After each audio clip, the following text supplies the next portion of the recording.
So our next big character is King David. David. We just read about him this past Sunday, I believe, where he's anointed by Samuel, kind of the runt of the litter of brothers. And before we get to something that David had written, there's a text in the Old Testament that was sort of the most hallowed text of the Torah by the Jews. It's the most important text, so important that it would be inscribed on the room above where they would keep the Torahs.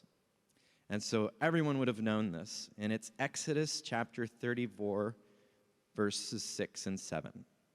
Exodus 34, 6 and 7. And it reads like this. The Lord, O God, merciful and gracious, slow to anger, abounding in steadfast love and faithfulness, storing up steadfast love for 1,000 generations, and forgiving iniquities, transgressions, and sins. So he lists kind of three categories there of sin. Iniquities, transgressions, sins. Lists three. And so this is saying that God forgives all sins, because three in Hebrew means all or total, sort of everything. God forgive. There's not a sin that you can commit that God will not forgive. But he's not going to just do it. We have to go to him to ask for this forgiveness. It's not like he's going to say, all right, don't worry about it. I'll forgive it anyway. We have to ask for it. But he will forgive any sin that we come to him with. So David, who's a young shepherd boy, grows up and he fights Goliath, right? We know that story. Well, he becomes a king. And he's a pretty great king. Things are looking really good under King David. But he's a human, and things kind of start to unravel eventually. So, he commits the sin of adultery with Bathsheba. You remember that story?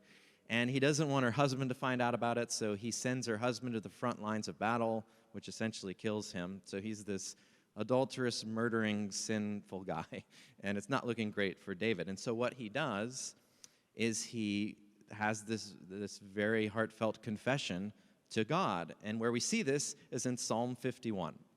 David writes many of the Psalms. And Psalm 51, the first verse starts like this. Have mercy on me, O God, according to your steadfast love. According to your abundant mercy, blot out my transgressions. Wash me thoroughly from my iniquity, and cleanse me from my sin, for I know my transgressions, and my sin is ever before me. So we see David there hearkening back to Exodus.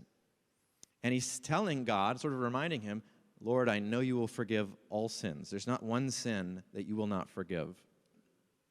And the Catholic understanding of forgiving of sins is really pretty cool. So the more of a Protestant understanding of the forgiveness of sins is you can imagine a dung heap, right, I think is the term. So you can imagine this dung heap of manure, and your sins are forgiven. This would be like John Calvin, what he may have said, is that you can imagine a fresh snow. You wake up in the morning, and it's a pile of snow. But underneath, it's still a dung heap. The Catholic understanding is it's a pile of snow. The whole thing is snow. Another analogy that I like is, you remember the typewriters, and you would type, and you'd be typing, ding, and you would mess up. You would have an error. And so what would you have to do? You'd have to grab this tape, right, and delete the letter with this whiteout tape, and then you would type over it, and you would keep going. And it would look fine, but if you looked close enough, you could see the blemish. You could see the little tape.